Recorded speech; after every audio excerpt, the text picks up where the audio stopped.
میری آج کی اس نشست کا جو نکات ہوں گے، 4 نکات ہوں گے۔ پہلا، شرک سب سے بڑا گناہ ہے۔ دوسرا، شرک کرنے سے انسان کے سابقے تمام نیکیاں، نیک اعمال برباد۔ تیسرا، کیا مسلمان بھی شرک کر سکتا ہے؟ اور چوتھا اور آخری، کہ اگر کوئی جانے یا انجانے شرک کر بیٹھا، اس کو پتہ نہیں تھا، اب اگر وہ معافی مانگنا چاہتا ہے تو کیا اس کی معافی قبول ہوگی؟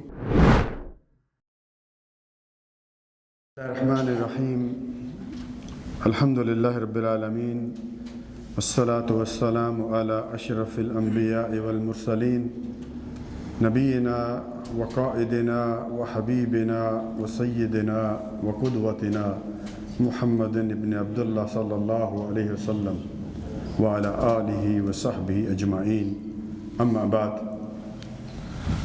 قال اللہ تعالی فی سورۃ النساء: ان اللہ لا یغفر ان یشرک بہ ویغفر ما دون ذلک لمن یشاء۔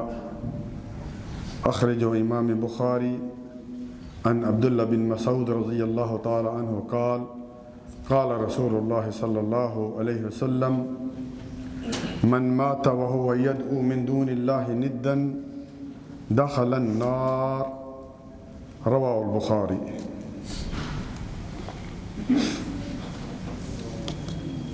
پیارے بھائیو، سورۃ نساء کی آیت نمبر 48 آپ کے سامنے تلاوت کی، جس میں رب العالمین کا فرمان ہے کہ بے شک یقیناً، حرف تاکید، شرک کرنے والے کو میں کبھی معاف نہیں کروں گا۔ اس کے علاوہ جتنے گناہ ہوں گے میں چاہوں گا معاف کر دوں گا۔ اور رسول اللہ صلی اللہ علیہ وسلم نے فرمایا، جو حدیث آپ کے سامنے پڑھی، کہ جس شخص کی موت اس حالت میں آئی کہ وہ اللہ تعالیٰ کے ساتھ غیر اللہ کو پکارتا تھا، جہنم میں گیا۔ میری آج کی اس نشست کا جو نکات ہوں گے، 4 نکات ہوں گے۔ پہلا، شرک سب سے بڑا گناہ ہے۔ دوسرا، شرک کرنے سے انسان کے سابقے تمام نیکیاں، نیک اعمال برباد۔ تیسرا، کیا مسلمان بھی شرک کر سکتا ہے؟ اور چوتھا اور آخری، کہ اگر کوئی جانے یا انجانے شرک کر بیٹھا، اس کو پتہ نہیں تھا، اب اگر وہ معافی مانگنا چاہتا ہے تو کیا اس کی معافی قبول ہوگی؟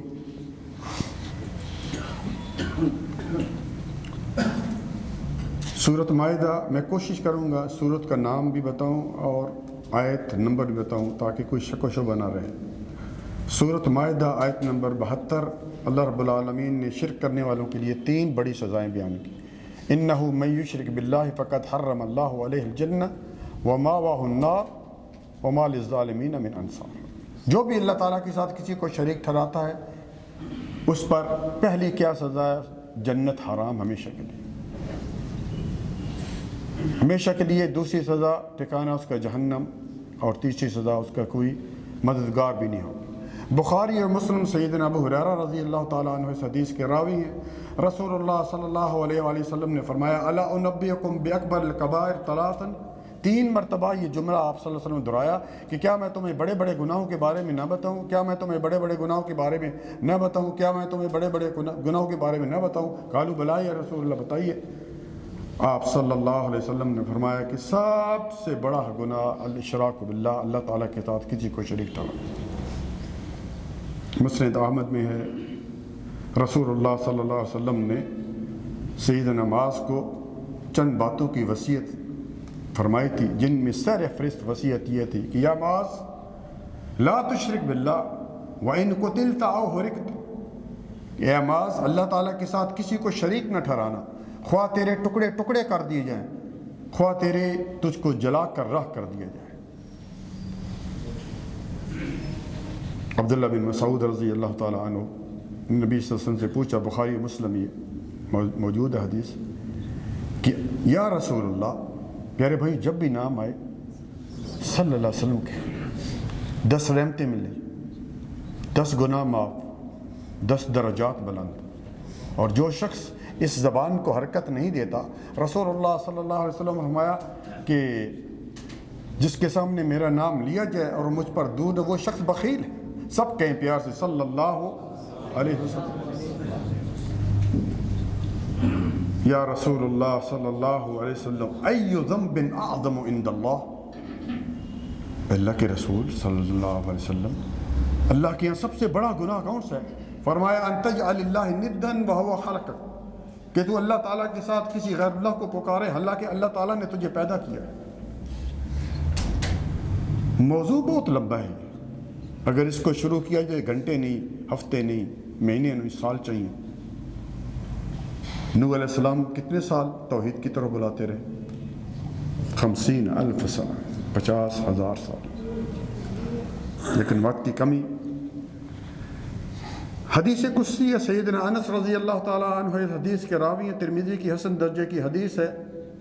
رسول اللہ صلی اللہ علیہ وسلم نے فرمایا، قال اللہ تعالیٰ، اس کا آخری ٹکڑا میں پیش کروں گا، یا ابن آدم لو اتیتنی بقراب الارض الخطایا ثم لقیتنی لا تشرک بی شیئا لاتیتک بقرابها مغفرۃ، کہ آدم کے بیٹے اگر تم زمین برابر گناہ لے کے آئے گا، کتنی بڑی زمین ہے، پوری زمین گناہوں سے بھری ہوئی ہے، غیبت ہے، قتل ہے، چوری ہے، ڈاکہ ہے، فراڈ ہے، سب گناہ موجود ہے، لیکن اس میں ایک گناہ نہیں ہے۔ ہائے انسان، ایک گناہ سے نہیں بچ سکا اور اس 6 فٹ کے جسم کو ہمیشہ کے لیے جہنم میں ڈال دیا، شرک۔ اللہ تعالیٰ کہتا ہے میں تمام گناہ کو معاف کرتا ہوں۔ اس لیے پیارے بھائیو، شرک سے بچنا ہے، توحید پر زندگی گزارنی ہے۔ ابن کثیر میں یہ بات موجود ہے، ایک بوڑھا شخص نبی صلی اللہ علیہ وسلم کے پاس آیا اور اس نے کہا کہ اللہ کے رسول صلی اللہ علیہ وسلم، میں نے کوئی بھی گناہ ایسا نہیں ہے جو نہ کیا ہو، جس کا ارتکاب میں نے نہ کیا ہو، اگر یہ میرے گناہ مخلوق میں تقسیم کر دیے جائیں تو ان سب کو ہلاک کر ڈالے، حل لی من توبہ، کیا میرے لیے توبہ ہے؟ آپ صلی اللہ علیہ وسلم فرمایا، کیا اسلام لائے ہو؟ اس نے کہا اشہد ان لا الہ الا اللہ واشہد ان محمدًا عبدہ ورسولہ۔ آپ صلی اللہ علیہ وسلم فرمایا کہ جا، اللہ تعالیٰ نے تیرے تمام گناہ معاف کر دیے۔ پھر کہنے لگا وہ، جب بڑا جانے لگا، کیا میرے تمام گناہ معاف ہو جائیں گے؟ آپ صلی اللہ علیہ وسلم نے فرمایا کہ اللہ تعالیٰ اس بات پر قادر ہے کہ اللہ تو جتنے بھی تیرے گناہوں کو نیکیوں کے ساتھ تبدیل کرتے۔ اللہ اکبر، یہ میرے بھائی توحید کی برکت ہے۔ اور توحید آپ دیکھیے کہ ہر جو بھی عمل ہے اس میں توحید ہے۔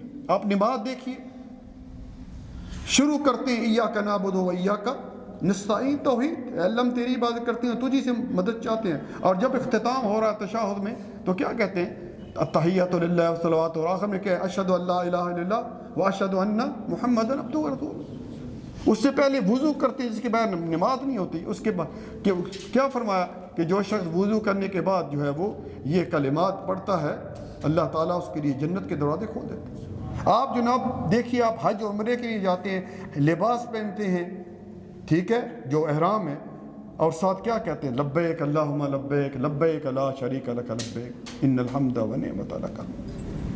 آپ کوئی بھی عمل دیکھ لیں، نبی صلی اللہ علیہ وسلم نے سیدہ اسماء بن امیس کو ایک دعا سکھلائی تھی کہ غم اور پریشانیوں میں دعا کیا کرو۔ وہ دعا کون سی تھی؟ اللہ اللہ ربی لا اشرک بہ شیئا، اللہ اللہ میرا رب ہے، میں اس کے ساتھ کسی کو شریک نہیں ٹھہراتا۔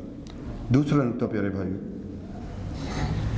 شرک کرنے سے انسان کے تمام نیک اعمال برباد ختم ہو جاتے ہیں، نماز، روزہ، زکوٰۃ، حج، صدقات، سب برباد۔ قیامت کا دن ہوگا، انعام اعمال صفر۔ سورۃ انعام آیت نمبر 82 یا 83 اللہ رب العالمین نے 18 نبیوں کے نام لیے، یونس علیہ السلام، ایوب علیہ السلام، اسماعیل علیہ السلام، ابراہیم علیہ السلام، یسوع علیہ السلام۔ یہ علیہ السلام میں نے ادب کے طور پر لیا، ورنہ صرف نام ہے، نوح، ابراہیم، اسماعیل۔ 18 نبیوں کا ذکر کرنے کے بعد آیت نمبر 88 میں فرمایا وَلَوْ أَشْرَكُوا لَحَبِطَ عَنْهُمْ مَا كَانُوا يَعْمَلُونَ، اگر یہ نبی بھی شرک کرتے ہیں ان کے اعمال بھی ضائع ہو جاتے۔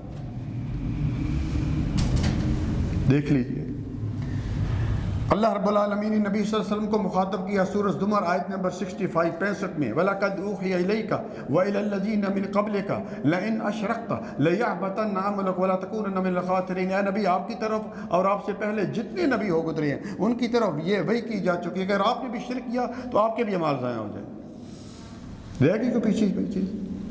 اس لیے شرک سے بچنا ہے، بہت زیادہ شرک ہے یہاں پہ، ادھر دھاگا، ادھر تعویذ، ادھر امام زامن، قبر پرستی۔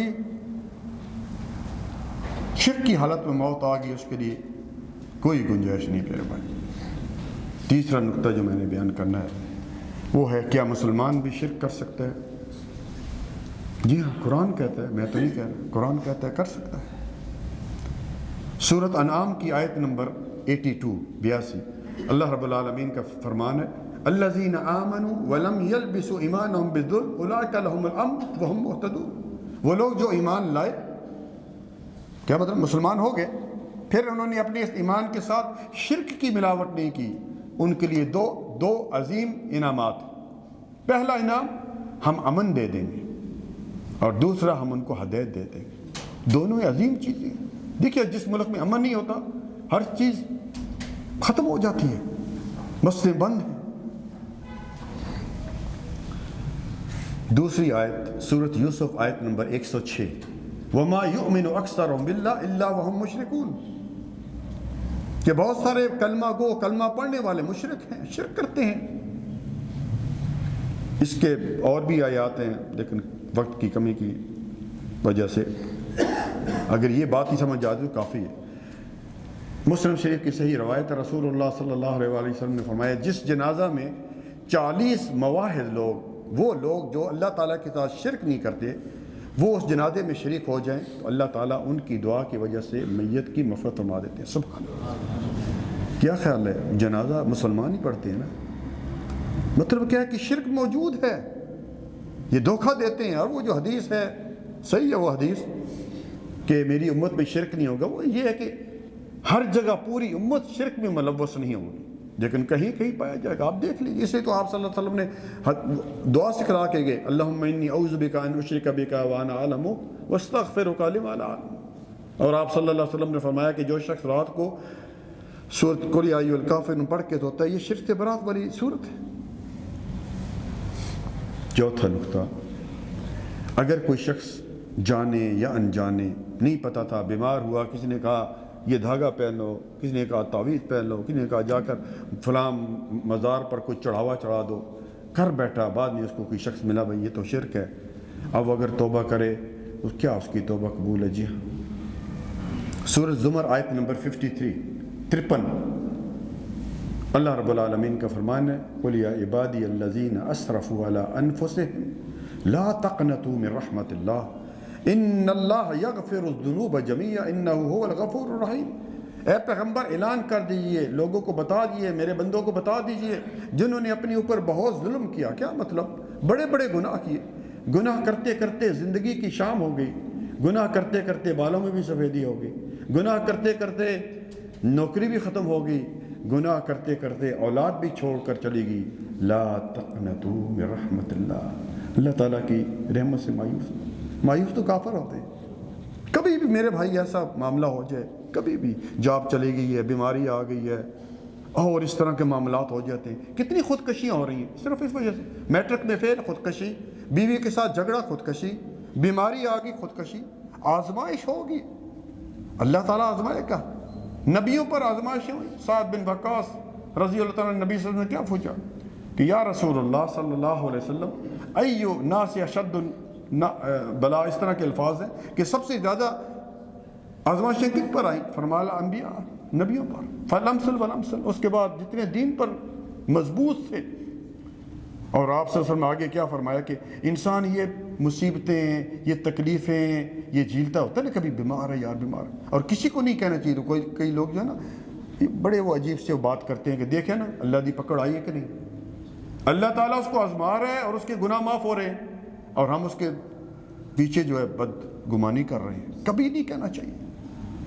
تو آپ صلی اللہ علیہ وسلم نے آخر میں کیا فرمایا کہ تکلیف، مصیبت، غم جھیلتا جھیلتا، برداشت کرتا کرتا، اللہ تعالیٰ پر توکل کرتا کرتا اس کی حالت یہ ہو جاتی ہے یمشی علی الارض لیس علیہ خطیۃ، چل تو زمین میں رہا ہوتا ہے لیکن اس کی حالت یہ ہوتا ہے کیوم ولدت امہ، گناہوں سے ایسا پاک ہوتا ہے جس طرح کہ اس کی ماں نے آج ہی اس کو جنم دیا۔